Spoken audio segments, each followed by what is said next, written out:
¿Qué tal, amigos? Buenos días, buenas tardes, buenas noches o en el momento en el que estén sintonizando esta nueva emisión de La Última Página, que hoy está auspiciada por Aberlour. Aberlour Whisky is the best whisky of Scotland. Antes de hablar del Aberlour, vamos a saludar al que ahora va a escanciar, ¿no? Va a servirnos... No, escanciar no. Muy bien. Escanciar no, escandir es la otra cosa. Bueno, porrini escancia, porrini escande, es candela, es pura candela. Es luz. Hay que darle candela. Luz. Porrini sucede, y ahora, ahí está. Porrini es ese sonido. Saludamos al doctor, que acaba de servir el whisky amablemente, y quiero agradecer especialmente, queremos agradecer al benefactor Nano, vamos a decirle Nano. Querido Nano, después de una larguísima odisea para que las botellas llegaran, porque llegaron 3 botellas. ¿Tiene una gotita de...? Sí, para abrir Dígame un poco el sabor. Un poquito más. ¿Más? Sí. Bien. Ahí está. Bien. Después de una larga odisea nos llegaron 3 botellas, una para cada uno y una para la última página. Así que hay abundantísimo... Sí, las tengo yo. Así estamos, señoras, señores, Nano, muy contentos. Nano, gracias. Nano. No hay, por favor. Es un benefactor silencioso.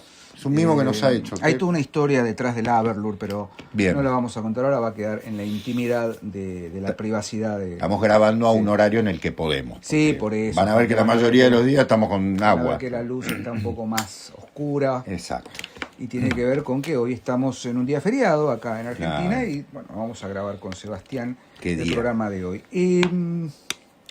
No hace mucho tiempo, me contactó un seguidor de Instagram, de YouTube, no sé qué, y me sugirió una lectura.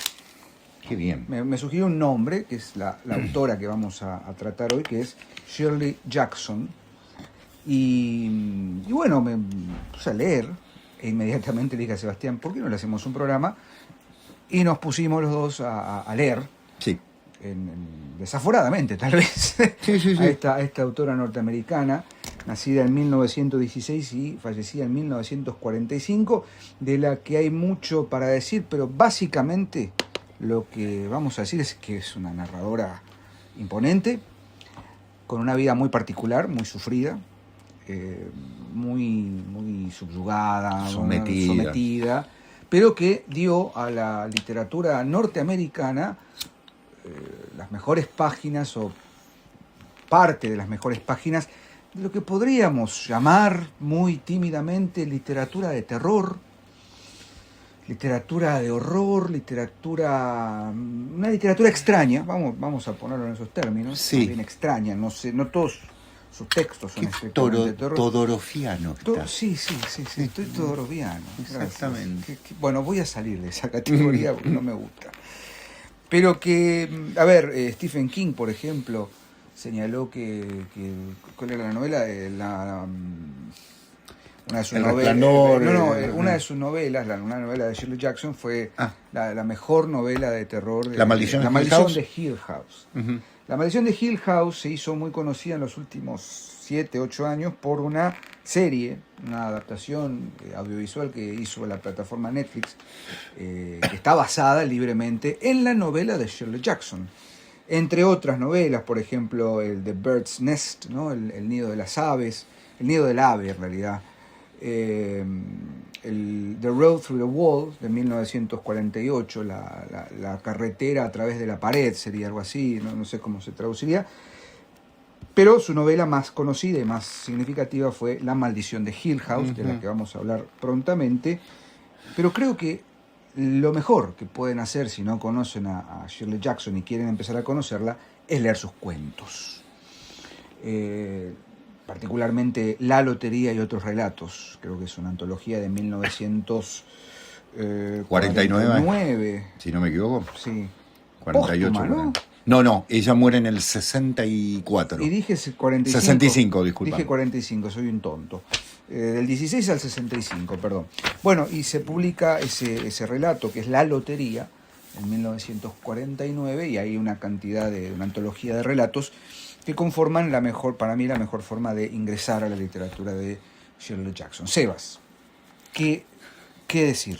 ¿Qué decir? ¿Cuánto? Tendríamos que haber grabado lo que dijimos ayer. Exactamente, estábamos conversando, viajamos juntos en el tren y estábamos conversando. Primero agradecerle a la persona que realmente lo recomienda. Enrique, bueno, Enrique, muchas gracias. En segundo lugar, luego me di cuenta que era la autora de la película que yo había visto hacía tantos años y que me había parecido muy buena. La maldición de Hill House, justamente. No sabía que era ella para nada, esas cosas que uno no presta atención. Basada en una novela de Shirley Jackson, en fin. Cuando Diego me lo propuso, me dice, mirá, Sebastián, dice, se lee, podés leerlo en una plataforma, es lo que hice. La verdad es que tengo ganas después de ir a conseguir el papel, ¿no? Como siempre. Y me leí unos cuantos cuentos, con Diego nos repartimos un poco los cuentos, porque son unos cuantos, y presté atención a las novelas que, bueno, una directamente, la versión fílmica que vi hace muchos años, era bastante más fiel, pero sí me bajé la novela que ustedes se imaginarán, lo voy a confesar acá, no he terminado, pero más o menos fui bosquejando. Y luego también su segunda novela,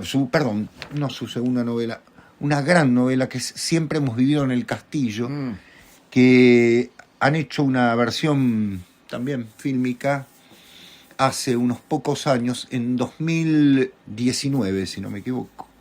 Es la última versión, que es muy interesante. La estuve viendo. Está en internet. También, ¿no? Yo diría, Diego, qué tema el de las casas, ¿no? Que hemos tratado muchas veces. Le dedicamos un programa a la casa. Exacto. El tema de la casa, sobre todo estas casas georgianas de los Estados Unidos, ¿no? Con esa particularidad no estamos en el sur de Estados Unidos. Diego lo remarcaba mientras conversábamos. No estamos en el sur, no estamos en el gótico del sur. Estamos en Nueva Inglaterra.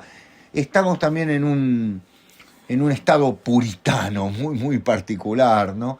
Pero, valga decir, lo que vive Shirley Jackson, y con esto ya empezamos a trabajar, Diego, es una etapa en la que yo me atrevo a decir que debe haber sido de lo más horrendo que vivió la mujer. Sí. La mujer.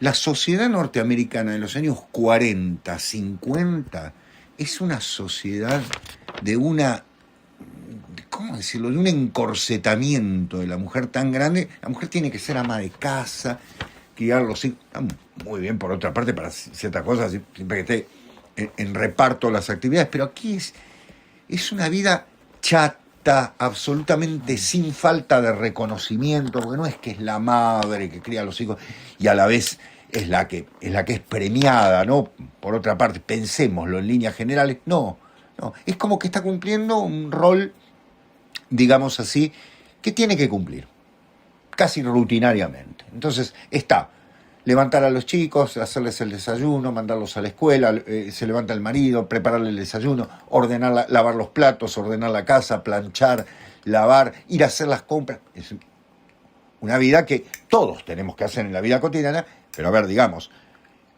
nada menos que Shirley Jackson está diciendo que ella lo vivió en carne propia, está diciendo, a ver, tenemos otras capacidades, ¿no? ¿Y cómo en este caso? Empiezo diciendo que en 1938 publicó su primer cuento, Janice, publicado en la revista de la Universidad de Siracusa, donde se cambió, ella estaba en otra universidad, se cambia a esta, se siente más cómoda en esta universidad. Un poco fue una etapa bastante feliz de su vida, menos mal, porque pobre mujer tuvo una vida muy interesante. Y en su larga producción escribió 6 novelas y 100 relatos. Mujer que vivió, como vemos, 48 años, murió a los 48 años de manera imprevista, mientras dormía. Bueno, y vamos a hablar de la obra, ¿no? Sí. Vamos. Dijiste algo muy particular y también significativo en torno de la época, ¿no? Estamos hablando de los años 30, 40, el grueso de su producción es entre 1940 y pico en adelante, 38 en adelante. Lo que vive plenamente es, grosso modo, lo que podría considerarse en principio los resultados de la guerra en Estados Unidos, digamos, el crecimiento económico y el advenimiento del American Way of Life, ¿no? Exactamente. Que claramente tiene esas Post-Roosevelt, características. digamos, ¿no? Post-Roosevelt, ¿no? La cosa de la mujer en la casa, el marido en el trabajo, el auto, un auto de último modelo, el lavarropas, el lavaplatos, la cosa de la casa. Bueno. Pero no es tan así, bueno. Claro. Los artefactos domésticos que necesitaban, ¿no? Pero hay un matiz, un pequeño matiz. Que es que Shirley Jackson vive en un pueblo, no en una gran ciudad, y ahí hay un primer tema. Sí. El tema del aislamiento, de la alienación de la mujer, sobre todo. Sí. Un gran tema con la mujer. Y sobre todo el hecho de, me voy a poner todoroviano nuevamente, que en realidad no, es el extrañamiento. Claro. El extrañamiento en los cuentos de Shirley Jackson mayormente ocurren en lo que algún crítico mencionaba, ¿no? El terror de lo doméstico. Sí. Qué sé yo, la casa. Sí. La literatura norteamericana ha tenido una tradición magnífica en torno de lo que es la casa como lugar familiar, lugar de cobijo, pero a la vez... Lugar tétrico. Lugar tétrico. Claro. La maldición de Hill House... La caída de la casa de Usher. La caída de la casa de Usher. Arrancamos. Es la mansión de la vuelta de tuerca, donde la institutriz va a... Pero es también el espacio para un terror o la sugerencia de un terror que nunca termina de suceder. Que nunca termina de... A ver, ¿podemos hablar de una novela de fantasmas? No. En Hill House, aunque se presupone... ¿Qué es la maldición de Hill House? Básicamente es una novela, tiene 4 personajes centrales. El doctor Montague, que quiere, digamos, hacer un experimento. Él es antropólogo, ¿no? Sí, y quiere... Filósofo. Sí, filósofo. Una especie de hasta te diría de medio... son varios arquetipos, ¿no? Pero es el arquetipo del el mago taumaturgo. El mago taumaturgo, pero no, el parapsicólogo. El ¿no? parapsicólogo. Acá vienen palabras. Lo parapsicológico, lo paranormal, lo sobrenatural. Sí. Pero que nunca termina de manifestarse. Digo, en el gótico, no solo en el gótico tradicional, sino en la literatura gótica, está, ¿no? La criatura de la noche, el fantasma. Totalmente. Poe, los fantasmas de Poe, los muertos, los enterrados vivos de Poe, prefiguran un poco esta cosa de algo que no termina de cerrarse. Después va a haber toda una tradición con Lovecraft. Bueno, en fin, no me quiero ir por las ramas, pero la maldición de Hill House es un experimento que hace este antropólogo, psicólogo, filósofo, el doctor Montague, que reúne en esa casa a un grupo de personas, 3 personas, que aparentemente han tenido algún tipo de experiencia paranormal. Más el dueño, poltergeist, ¿no? El que va a heredar. ¿Cómo se llama? Luke. Luke, no me acuerdo el apellido ahora. Luke Sanderson. Pero el foco está puesto en las 2 mujeres. La joven y extraña Eleanor Vance, que tiene momentos en la novela en los que uno nunca termina de entender cuál es su configuración. Me tiro ahí la línea de que es una especie de alter ego de la propia Shirley Jackson, ¿no? Como, no alter ego, pero sí como el depósito de todas sus frustraciones, de todos sus terrores y de todas sus imposibilidades, porque Eleanor es un personaje que nunca termina de cuadrar. No les voy a contar el final de ella porque les arruinaría la novela, pero... Y el otro personaje es el arquetipo, el estereotipo, no el arquetipo, del artista bohemio que tiene que es medio medium, valga la redundancia. Medio medium. Que es Teodora, ¿no? Teodora, que también tiene un poco de ciertas libertades en lo sexual, ¿no? Claro. Que se permite tener todo tipo de experiencias, etcétera. Bueno, entonces yo estoy pensando que lo que hace Shirley Jackson es crear estos estereotipos de personas en las orillas de lo normal, digamos, y ponerlas todas en una casa. Exacto. Casa en la que aparentemente hay una entidad, una fuerza, lo ominoso que nunca termina de darse, ¿no? Esa cosa que... Sí.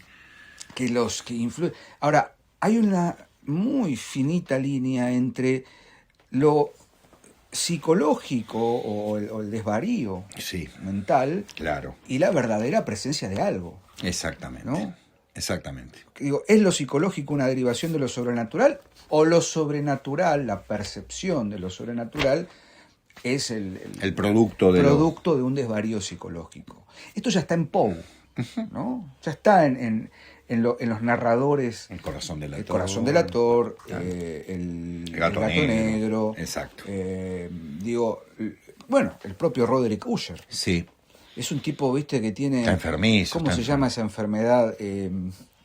Bueno, es depresión, ¿no? Pero, como una melancolía. Sí. Asténico, ¿cómo es? Neurastenia, ¿no? Algo Sí, así. exactamente. Es medio, viste, tiene un decaimiento. Los personajes de Poe, Los ¿viste? personajes de Poe son así. Hiperestesia, todas esas cosas. Exactamente, ¿no? Sí.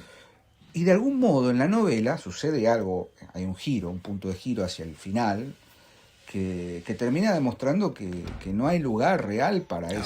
para ese tipo de personas. Exactamente. Que la sociedad norteamericana expulsa a lo que no entra dentro de esa rutina, ese cuadrado, esa caja, ese espacio totalmente sobre ¿cómo es? Ese espacio totalmente delimitado, que es la vida cotidiana. Totalmente. Y después, absoluto, el final de la novela tiene un giro, no un giro, pero tiene como una especie de consecuencia de todo lo que se va anunciando, que vuelve a esto de cómo le fue a Montague con la divulgación de esto. Este experimento. Todos estamos dispuestos a informarnos de algo sobrenatural en la medida en que no interrumpa nuestra cotidianidad totalmente egoísta y absoluta. Exactamente. ¿No? Bueno, sí, ¿sabés que descubrieron que hay una casa embrujada? Bueno, ¿está cerca de nuestra casa? No, bueno, macanudo, siga adelante. Lo estoy diciendo en chiste, ¿no? Pero es una forma también de poner sobre la mesa esa fragilidad de la sociedad norteamericana de esos años, esa ausencia total de algo más, esa cáscara vacía. Totalmente. ¿No? Claro.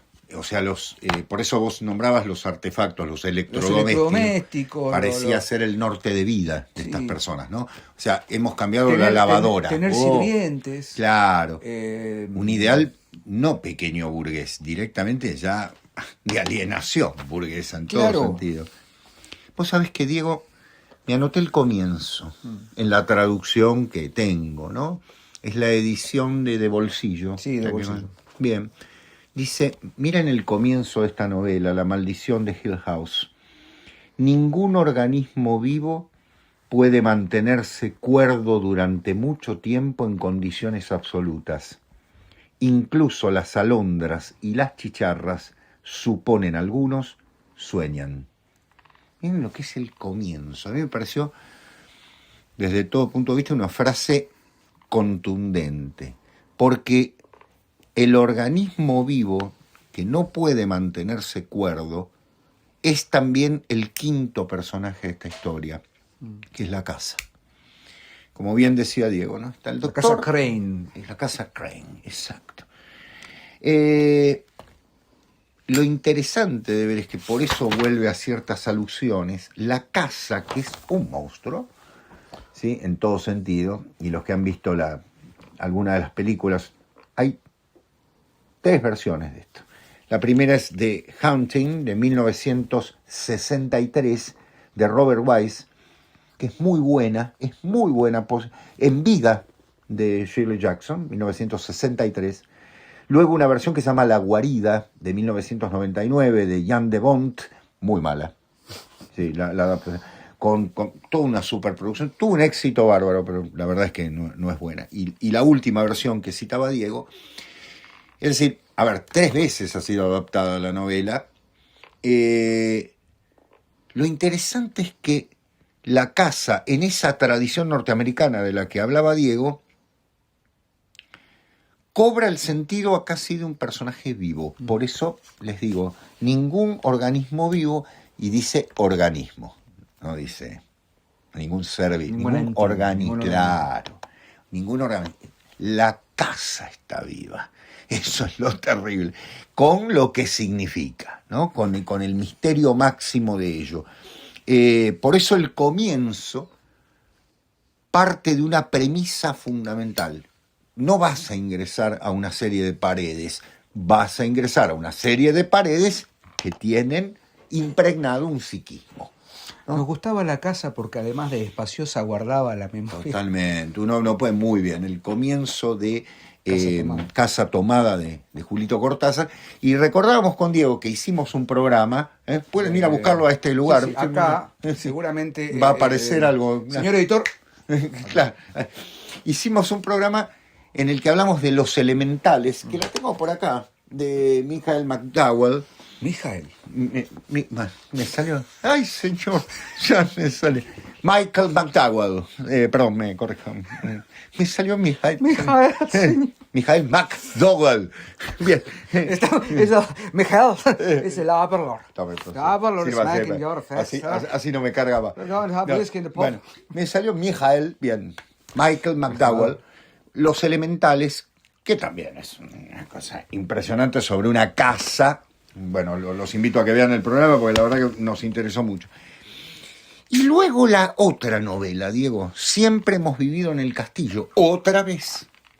Pero aquí la casa, digamos, es lo que contiene vivo, por decirlo de una manera. 2 hermanas y un tío que está en silla de ruedas, con una historia en la que hay una serie de muertos pasados, el padre, estas chicas, que ha llevado a una muerte muy particular porque han sido envenenados y que culpa a la hija mayor, Constance, ¿sí? La que narra es la menor, Mary Cat, o sea, María Catalina. María Catalina. ¿No? Dice que es la narradora, que es una narradora, a ver, pobrecita, tiene 18 años, por momentos parece que tiene 6, ¿no? Cree en un mundo, ¿cómo decirlo? Cree en un mundo de pensamiento mágico, ¿no? Guarda, esconde cosas y demás, habla con los objetos, tiene un gato, odia a los perros, bueno, hay todo, y son odiados por todo el pueblo del cual están lejos, la casa está en las afueras, porque los culpan a la hija mayor, que no ha sido encontrada culpable por la justicia, de haber asesinado a eso. Imagínense el clima. Ahora, todo eso está en orden. Viene algo a quebrar. ¿Qué? Un primo, que es igual al padre. Ajá. Físicamente es igual al padre. Este primo no es un santo, es un vividor. Viene porque la casa es un caserón, viene a pedir su parte, digamos. En el fondo las viene a convencer de que hay que hacer algo con eso. Y el abroquelamiento, diríamos, de estas 2 damas, ¿no? Una más suelta, la mayor, se la ve bastante normal para ser una asesina o haber posible asesina, se la ve más suelta, la otra torturada absolutamente. También existe película. En el 2019 se hizo una versión de Siempre hemos vivido en el castillo. Tengo profesor Ortega, usted que sabe muy bien inglés, dice, la novela dice, we have always lived in the castle. ¿Por qué dice have always? ¿Por qué no dice have lived always? Porque ¿por qué en el medio el adverbio? Es una cuestión de colocación. Es una cuestión de colocación, ¿no? Que podemos ver solito su alma, ¿no? Interesante, ¿no? Podemos observar los corpúsculos que se constituyen en la enunciación, ¿no? Muy bien, ¿por qué era Borges, no? Claro. ¿Por qué enseñó? No sé. Acabamos de inventar un personaje. A ver, el tema del título. Me quedé pensando, digo, ¿por qué en el medio el adverbio? We have always. Está bien, es una forma muy coloquial. We have always. Enfáticamente, ¿no? Claro. Always. Hemos siempre estado. Exactamente. Bueno, Saer han entonces bajado de Leto y de matemático, claro. ¿no? Veníamos, pero ¿no? Entonces suena muy barroco. Muy barroco, ¿no? pero en inglés parece más bien. Novela que ya les digo, es desde todo punto de vista interesante. Otra vez una casa, pero aquí tengamos en cuenta, aquí no es la casa como en la mansión, La maldición de Hill House, sino más bien los que están adentro. ¿No? Ese tío en silla de ruedas, con una serie de características muy notables, la hija mayor y la hija menor, la narradora, fundamentalmente. Y la llegada de este primo. Nada de finales, tranquilos, los dejamos que lean porque es propio de ustedes. Y si le parece, profesor Ortega, y vamos a los cuentos. ¿Sí? Si ustedes buscan, hemos leído distintos, si así que ustedes buscan inmediatamente, ponen Shirley Jackson y cualquier plataforma biográfica o enciclopedística, crítica, lo que fuere, va a coincidir en que el cuento inevitable de Shirley Jackson, digamos, el que hay que, no sé si hay que, pero sugerimos que sea la puerta de ingreso a su estilo, a su tono, a sus temas, es La Lotería. La Lotería. Cuento de 1949. Uh-huh. Son 10 páginas, es un cuento breve, dinámico. Lo leen en línea. Lo leen en línea. No hace falta que lo bajen. Y pasa como agua. Y tiene algo que es magnífico y que solo es posible a los buenos cuentistas. Sí, señor. Y es que está preanunciado el final. O sea, es un mecanismo de reloj. Sí. Perfecto, en el que en los 2 primeros párrafos del cuento está preanunciado el final. Sí, señor. Luego viene que uno deja pasar, claro, porque obviamente... Dice, bueno, menciona algo, son unos niños que habían hecho tal cosa, uh-huh. Y uno dice, bueno, sí, son niños. A ver, la escena es muy... Es maravillosa esa frase. Perfecto. Dije, ¿por qué juntan, claro. no? Claro. ¿Por qué juntan eso? Claro. Pero pues dices, claro, son niños. Claro. Último día de clases, está empezando el verano, vacaciones de verano, en un pueblito X. Sí. Por cómo el cuento está narrado, nos damos cuenta de que es un pueblo chico. De hecho, lo dicen en un 300 momento. habitantes. 300 habitantes. Ah. Y están todos expectantes porque se va a celebrar la lotería anual. La lotería. Y está ¿Cómo nos exactamente, ¿cómo se llama? El señor Warner, que es como el maestro de ceremonia, va y busca una caja de madera donde están las papeletas y no sé qué, y se hace un sorteo. Es un sorteo familiar. Familia fulano, bien. Yo esperaba, digo, me gané la torta, gané una cosa... En el medio de la lotería se habla algo sobre la importancia de la cosecha. Sí. Deducimos que es un pueblo en el límite entre lo rural y lo... No es, como bien decía Sebastián, no es el sur profundo. No, claro. Tampoco es... Nosotros acá en Buenos Aires diríamos es un pueblo del interior de la provincia de Buenos Aires. Sí. Podría ser, sí, ¿no? Sí. Qué sé yo, en Junín o Tapalqué. O Tapalqué, claro, ¿no? Chivilcoy, una de esas cosas. Sin ánimo, por favor, de ofender esas ciudades porque pero realmente es horroroso. Tiene que ver con esa zona liminar. Uh-huh. Entre lo desesperante del vacío del campo, pero también lo subyugante de la cercanía de la ciudad. Sí, señor. Está en el medio. Claro. Es un poco la prefiguración del pueblo donde vivió Shirley Jackson. Claro. Era Vermont o no me acuerdo. Dicen que son zonas muy bonitas. Sí, por supuesto. Pero bueno, claro. Pero bueno. Pueblo chico. Entonces se da la lotería, hasta que finalmente la lotería llega al punto de que hay un ganador. Un ganador. Un ganador. Bueno. O sea, un elegido. Exacto. En este caso, una elegida. Exacto. Y ahí dejamos.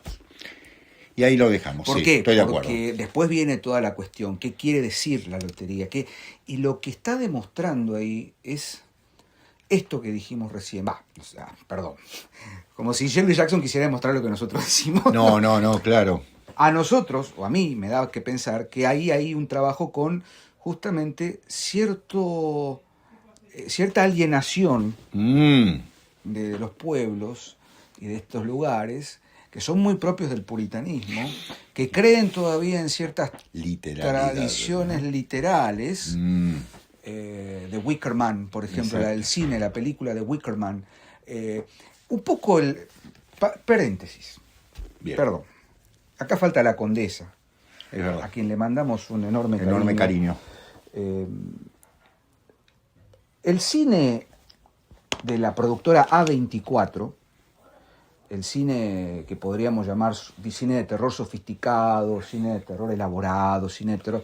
Ari Aster, ¿cómo se llama el otro? El de... No me voy a acordar. Jordan Peele, sí, el de... Midsommar, de Ari Aster, o la película... se me fue el nombre ahora. No soy buena fuente para importa. estas cosas. La de Hereditary. Hereditario, tratan un poco este tema. Correcto. Y lo hacen desde un punto de vista, no a los Shirley Jackson, pero está el mismo tema.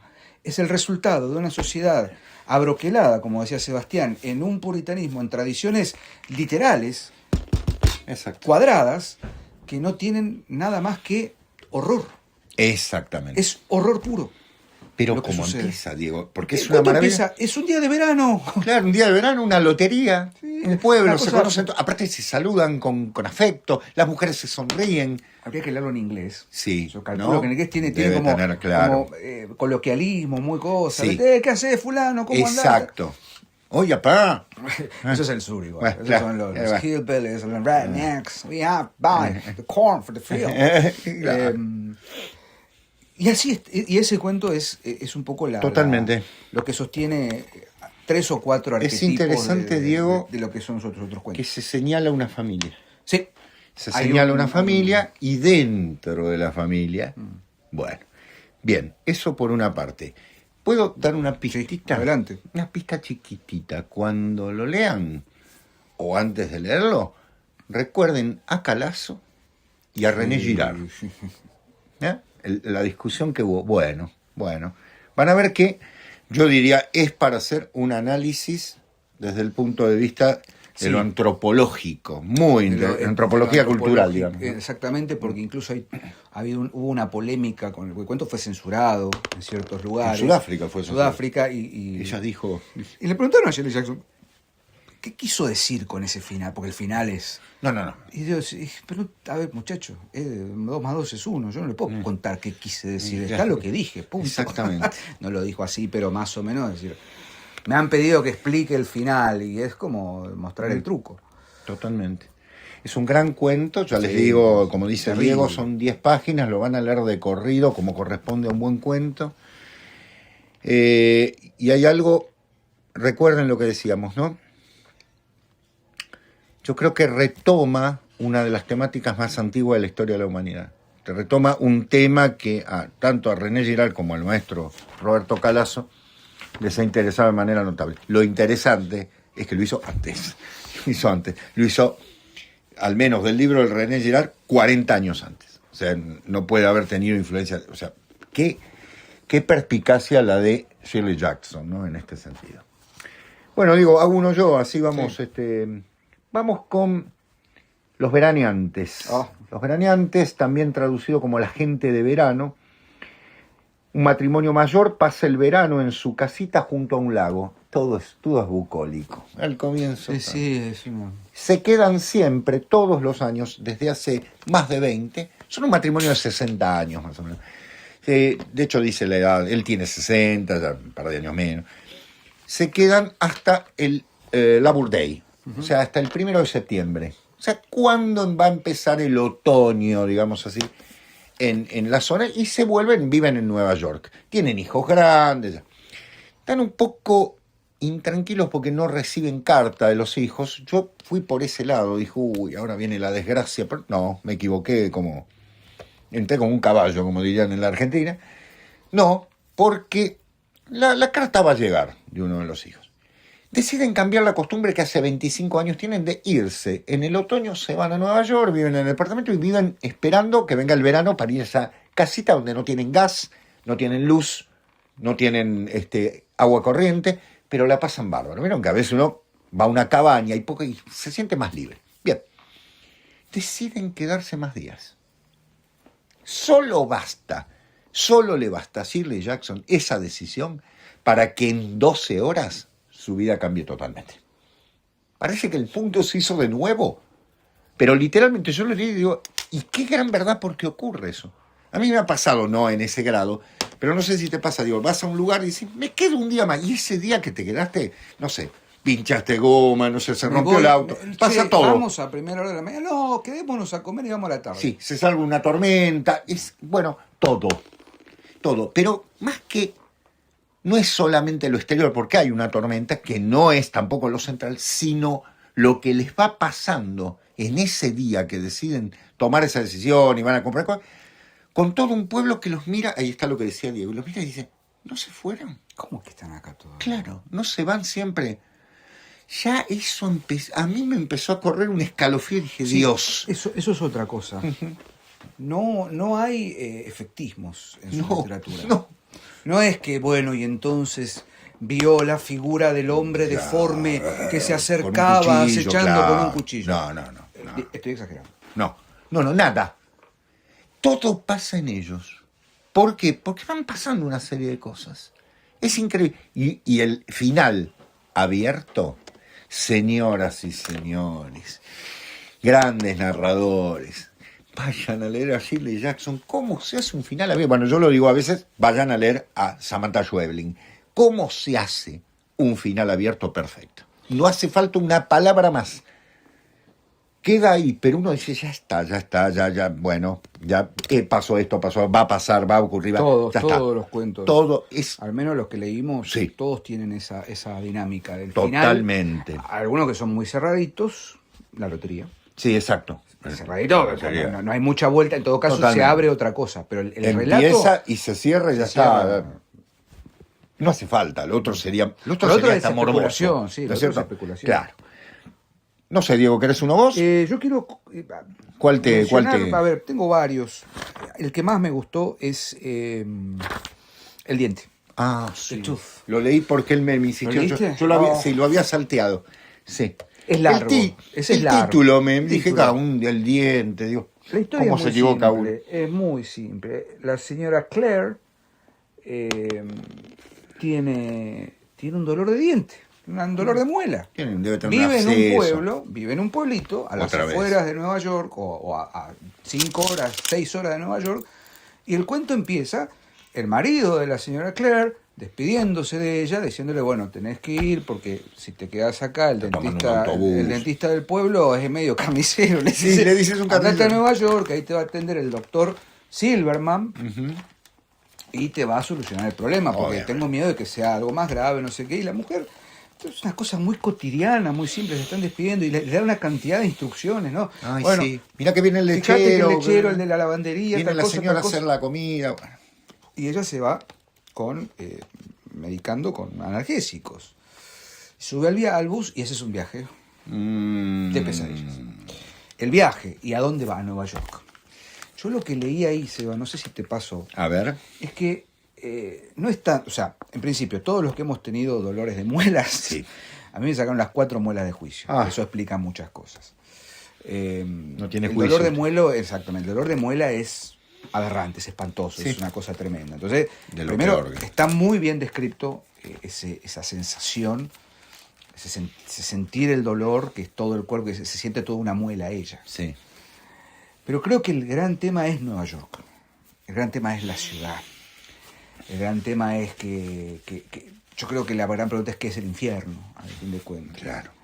Aparece en el medio del viaje, aparece una persona, un hombre, Jim, que va a ser muy particular, muy raro.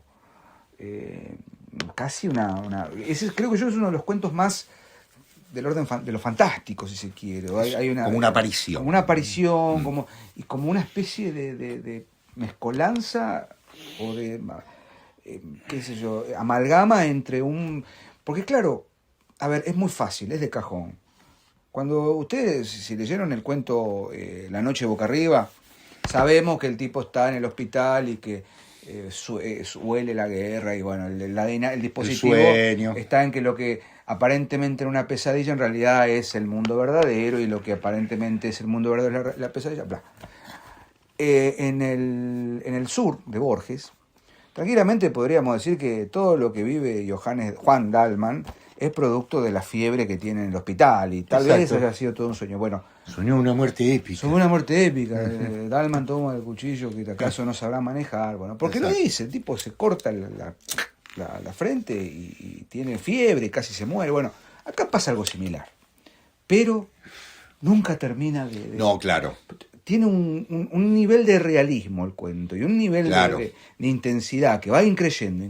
Claro. Llega el dentista a Nueva York, pero claro, pasa una noche infernal en el ómnibus, se olvida de los medicamentos, piensa que está mal vestida y todo eso mezclado con el dolor de muela que se la tienen que sacar. Se la sacan. todo es una pesadilla. Todo. Pero creo que ahí el gran problema es la ciudad. Exacto. El monstruo es la ciudad. Muy bien observado, sí, muy bien observado. El diente. El Cuentazo. diente. Bueno, yo voy a ir un poquito más rápido. Charles. Es la historia de también una madre con el chico que empieza la escuela primaria y son las primeras semanas de la escuela primaria. Acá hay un marido bueno. Ah, sí. Hay un marido bueno. Los hombres no son muy queridos. No son muy queridos en el universo no. de Shirley En este Jackson. caso, incluso en su cuento, que vos lo leíste también, Diego, porque lo conversamos, como lo hacía mamá. Como lo hacía mamá. David es un cambio. David. Bueno, y Marcia es... terrible, Marcia. Bueno. Charles se llama así no por el hijo, sino porque el chiquito se llama Laurie. Laurie empieza la escuela, vuelve y ha cambiado.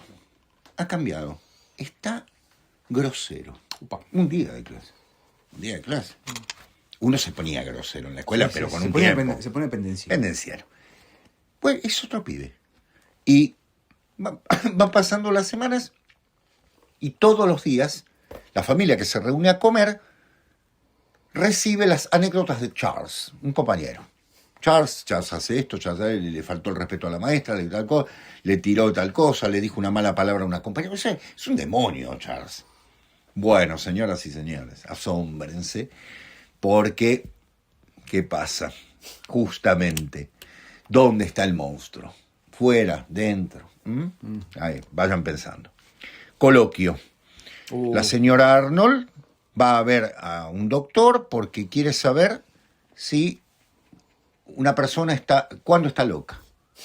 Y no les puedo decir, son 2 páginas. El relato de esa mujer absolutamente... Es un diálogo con el médico, es todo un diálogo. Es de una inteligencia, una economía del lenguaje impresionante para demostrar lo claro desde el comienzo. La bruja. La bruja. Qué terrible. Un nene que va en el tren con su madre y su hermanita. La madre es un desastre. Un desastre. Y el chico está aburrido, mira por la ventana, no llegan nunca. ¿Cómo pasa? ¿Cuándo llegamos? ¿No? Y dice que en un momento ve una bruja, ¿no? Está describiendo vacas, qué sé yo, cómo pasa el tren. Y una bruja. Y aparece un personaje. Un hombre. Un hombre, en este caso. El diálogo que tienen el niño Y el hombre. Y el final. Por favor. Dios. Lo dejamos ahí porque... Bien. ¿Qué puede ser tal cosa? Lo mismo ocurre con La Renegada, que es un cuento en el que la señora Walpole tiene una mañana horrible. Su vida le sale todo mal, el desayuno, bueno. El marido es ahí sí, es una rata, lee el diario mientras ya lo sirve, una cosa espantosa, no la mira, nada. Y de pronto recibe un llamado de teléfono que una vecina perdió 3 gallinas asesinadas, sacrificadas, por su perra. Y dice, no, mi perra está en... Pero, bueno, no, dice, porque me dijo un vecino que es suyo. Y entonces, eso que es una cuestión doméstica, a la mujer le genera tal situación de horror que no sabe qué hacer hasta que vuelven los hijos de la escuela. O sea, señores, 4 o 5 horas. Sí, con un final abierto que uno dice, estupendo. 2 más, el amante diablo, el amante demonía o el demon lover. Una mujer recibe la propuesta de matrimonio de su prometido y está esperando que venga o a hacerle esa propuesta o a llevarla. Y el novio nunca llega.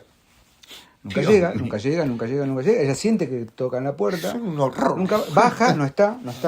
Y empieza. Y es el viaje de ella por la cuadra, por el barrio, por el vecindario. Vieron a un hombre con un ramo de flores. Sí, creo que lo vi yéndose por allá, hasta que llega a que un niño le dice, sí, entró en ese apartamento. Y ella va, golpea la puerta, escucha que hay gente adentro, y cuando entra no hay nadie. Y el departamento se cae a pedazos. Y ahí está la premisa del cuento. Cuento también que dura en tiempo real menos de 1 hora. Claro. Se lee en 15 minutos. El amante diablo. Y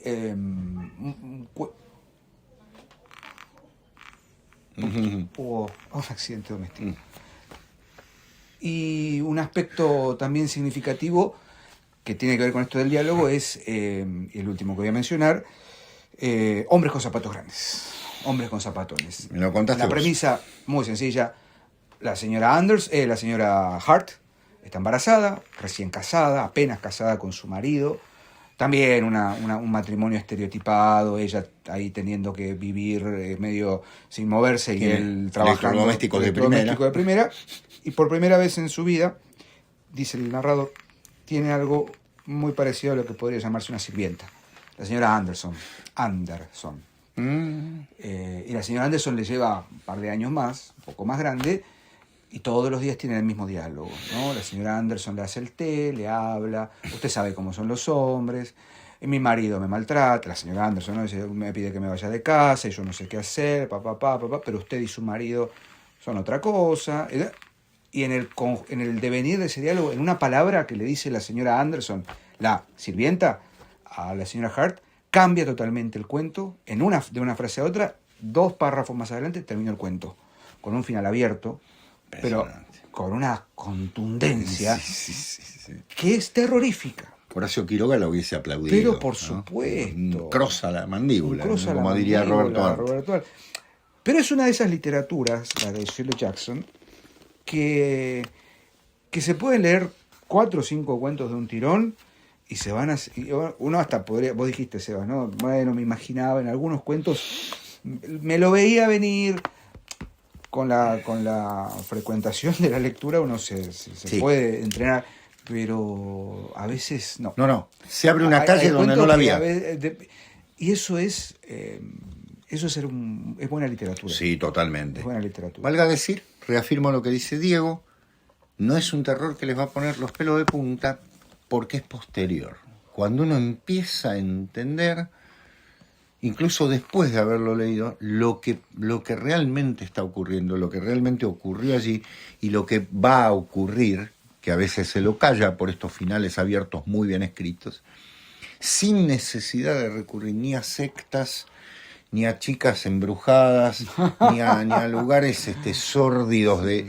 No, es el pueblito limpio, señores. Es el pueblito limpio donde riegan las plantitas, ahí está el monstruo. Donde salen todos a trabajar, donde las mujeres ponen a los chicos en el bus que los va a llevar a la escuela, ¿sí? Bueno, ahí está el terror. Eso me pareció muy, muy interesante. Y decíamos, Diego, tal vez Samantha Schweblin haya... Yo creo que haya la leído leyó, esto, o seguramente la leyó. Sí.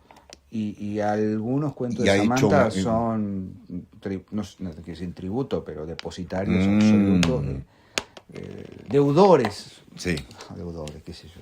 Claro, bueno, Pero inspirados. Tienen digamos. ese clima o esa forma de hacer lo terrorífico. No sé, creo que el cuento, bienvenida a sobre todo los cuentos del buen mal. Sí. Bienvenida a la comunidad entre ellos. El ojo en la garganta. Tienen el de Papá Noel, ¿cómo se llama? No, el de... Ay, Dios. El de la nena que... Un hombre sin suerte. Un hombre sin suerte. Dios santo. Sí, un hombre sin suerte. Ese Bien. también tiene la cosa. El terror no necesariamente está en una casa embrujada. No está en una casa, claro. Eso es lo genial. O bueno, Distancia de Rescate. Bueno, Distancia de Rescate. por ahí es más cercana a Hill House. En algún punto, Sí. Pero porque, bueno, qué sé yo. Shirley Jackson, agradezco y agradecemos Enrique. nuevamente a nuestro proveedor de Nano era. Aberlour, Nano, a Enrique que me sugirió que leyera a Shirley Jackson, y a vos, Sebastián, por abrirme siempre la puerta de tu casa. A vos, es Diego, un por estar placer acá. encontrarnos. Por lo pronto, además de recomendaciones, nos vamos para la próxima semana. Muy bien. Seguimos leyendo, que tengan la mejor de la semana. Chau. Adiós. Gracias.